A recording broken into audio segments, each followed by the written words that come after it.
নমস্কার বন্ধুরা, sister tasty kitchen আপনাদের সবাইকে স্বাগত জানাচ্ছি। আজকে টেস্টি কিচেনের রেসিপি একটা ইয়ামি মানে বিরিয়ানি না হলেও চলবে এরকম একটা রেসিপি, রাজমা চাউল।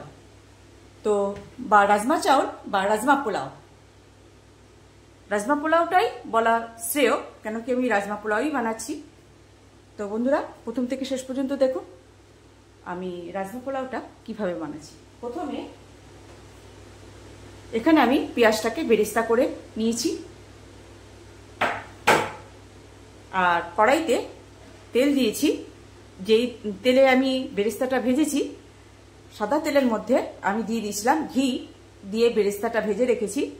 এবার ওই তেলের মধ্যেই আমি ফোড়ন দেব। যেহেতু পোলাও সেহেতু ফোড়ন দেব গোটা মৌরি, তেজপাতা, ফোড়ন দিয়ে তারপরে এটাকে চড়াবো। বন্ধুরা, দিয়েছি গোটা মৌরি,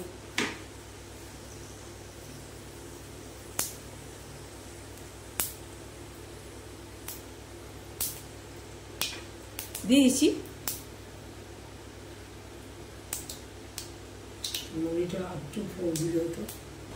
দিয়ে দিচ্ছি তেজপাতা, দিয়ে দিচ্ছি হিং, তাড়াতাড়ি পেঁয়াজ দিয়ে দিচ্ছি, পেঁয়াজ কুচি। এবার পেঁয়াজটাকে হালকা পিন করে ভেজে নেব।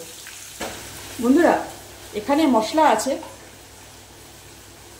আদা বাটা, রসুন বাটা, লঙ্কা গুঁড়ো, হলুদ গুঁড়ো, জিরে গুঁড়ো, ধনে গুঁড়ো, আর গোটা 3টে শুকনো লঙ্কা আছে।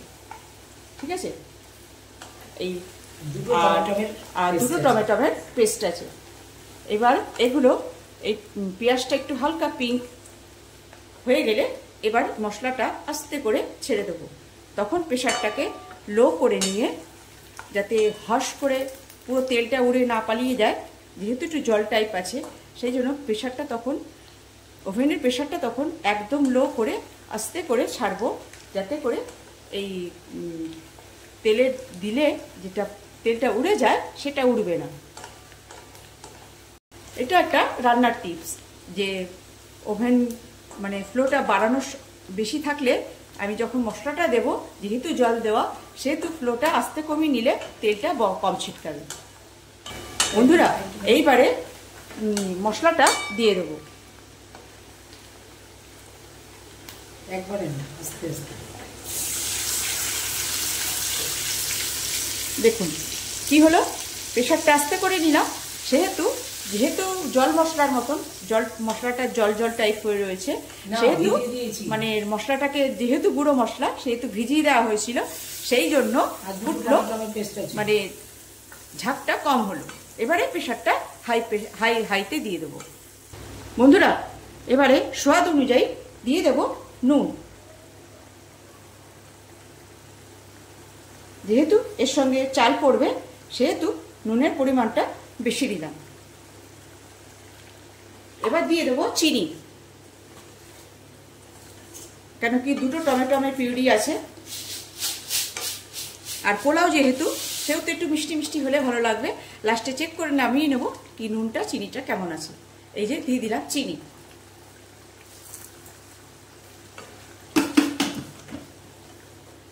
তো বন্ধুরা, এবার মশলাটা ভালো করে এই ফাঁকে কষিয়ে নেব। বন্ধুরা, যেহেতু রাজমা পোলাও সেহেতু এখানে তো মশলাটা কষছে, তার আগে যাতে ভিডিওটা লং না হয়ে যায় সেই জন্য আমি এখানে রাজমাটাকে হালকা করে ভাপিয়ে রেখেছি, আর দিয়ে দিয়েছিলাম একটুখানি নুন, আর দিয়ে দিয়েছিলাম একটা গোটা তেজপাতা, একটা এলাচ, দুটো লবঙ্গ, একটুখানি দারচিনি দিয়ে এটাকে সেদ্ধ করে রেখেছি। ঠিক আছে, যাতে এর যে একটা তিতো একটা কষ ভাব আছে সেইটা ওইটার ফ্লেভারটা নষ্ট করে দেয়, তিতো ভাবটা। সেই জন্য আমি এটাকে এইভাবেই ফুটিয়ে নিয়েছি, সেদ্ধ করে নিয়েছি আর কি। তো তারপরে মশলাটা কষা হয়ে গেলে দিয়ে দেবো এই রাজমাটা, দিয়েও কষে নেব। বন্ধুরা এই পজিশনে দিয়ে দিচ্ছি একটু গরম মশলা, অ্যাড করছি হালকা সেদ্ধ করা রাজমাটা। এবার এটা হালকা হাতে একটু নাড়িয়ে চাড়িয়ে কষিয়ে নেব। এর সঙ্গে অ্যাড করছি এই যে আলু আর গাজর। বন্ধুরা দিয়ে দিচ্ছি একটু হালকা করে সটে করে রেখেছি আলু আর গাজর, এটা এবার দিয়ে দিচ্ছি। এটা দিয়ে এবার একটুখানি হালকা করে কষিয়ে নেব।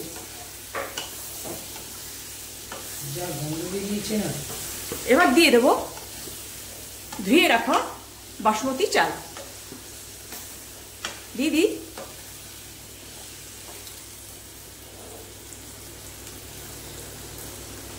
এই চালটা দিয়ে মানে জাস্ট মিক্সিং করবে, চালটা দিয়ে বেশি ভাজবে না, তাহলে চালটা ভেঙে যাবে। এবার একটুখানি মিক্সিং করে এই চালটা মশলার সঙ্গে মিশিয়ে নেবে। বন্ধুরা এখানে আমার চালটা দিয়ে মিলিয়ে কষানো হয়ে গেছে। এইবারে আমি গরম জল করে রেখেছি একটা পাত্রে, সেটাতে এবার এটা ঢেলে দেব। বন্ধুরা এইবারে এটা আমি গরমটা জলটা করে রেখেছিলাম, এইবার এই চালটা এখানে অ্যাড করে দেবে।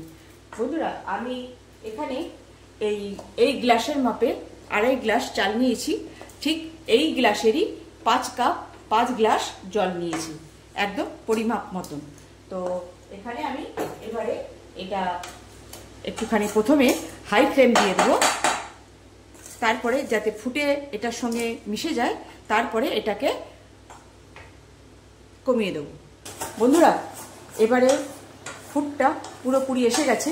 এবার প্রেশারটাকে মিডিয়াম লোতে দিয়ে আমি এবার এটাকে ঢাকা দিয়ে দেবো। বন্ধুরা এই পজিশনে আমি দিয়ে দেবো এর মধ্যে ভেজে রাখা বেরেস্তা।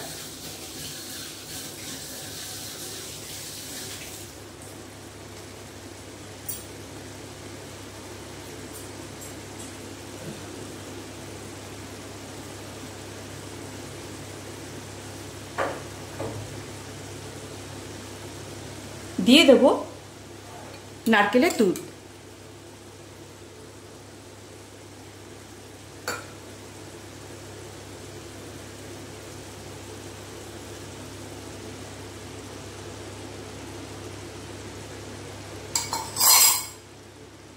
আর দিয়ে দেবো গরম মশলা।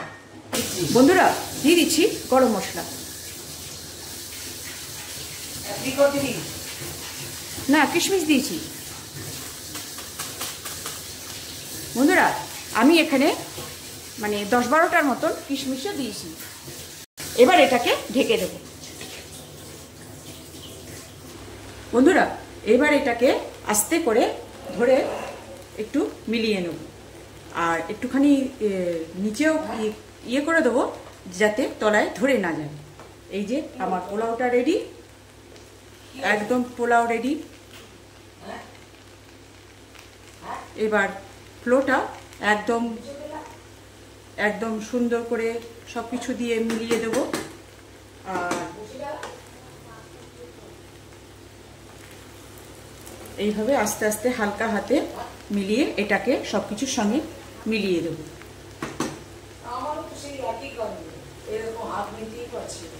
এই যে নিচেরগুলো ওপরে, ওপরেরগুলো নিচে, আস্তে আস্তে এবার এটা এই যে একদম ঝরঝরে। আর এটা ঠান্ডায় রাখলে এটা ঝরঝরে হয়ে যাবে। যেহেতু আমি এটা মিলিয়েছিলাম বেরেস্তা, সেটা একেবারেই মিলিয়ে রাখছি, যাতে হালকা হাতে মিলিয়ে দিচ্ছি যাতে নিচে ধরে না যায়। আর যেহেতু পোলাও সেহেতু এটাকে আমি মিলিয়ে দিলাম। এবারে আর একটু হবে, এবারে এটাকে নামিয়ে নেব। এই যে একদম ঝরঝরে। এবারে এটা যখনই আমি থালায় ফেলবো বা ঠান্ডা হবে তখনই এটা শুকিয়ে যাবে বা ঝরঝরে হয়ে যাবে। এইবার এতে দিয়ে দেব ঘি। এখানে আমি এবারে ঘি দিয়ে এটাকে শেষ করব। আর যেহেতু বসানো আছে সেহেতু দিয়ে দিচ্ছি ঘি।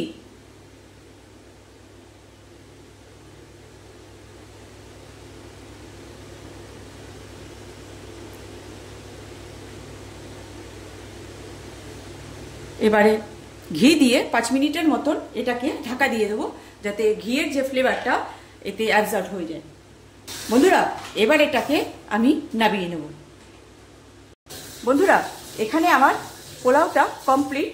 এখন আমি এই ভাপটা খুলতে পারছি না এই কারণে, তাহলে পরে ভাপটা যতটা নিয়েছে আর সেই ফ্লেভারটা ভাপের সঙ্গে উড়ে যাবে। তো যখন এটা ঠান্ডা হবে বন্ধুরা, তখন আমি দেখাচ্ছি যে কত সুন্দর ঝরঝরে একটা রাজমা পোলাও আমি তৈরি করেছি, যেটা আপনার সঙ্গে শেয়ার করলাম।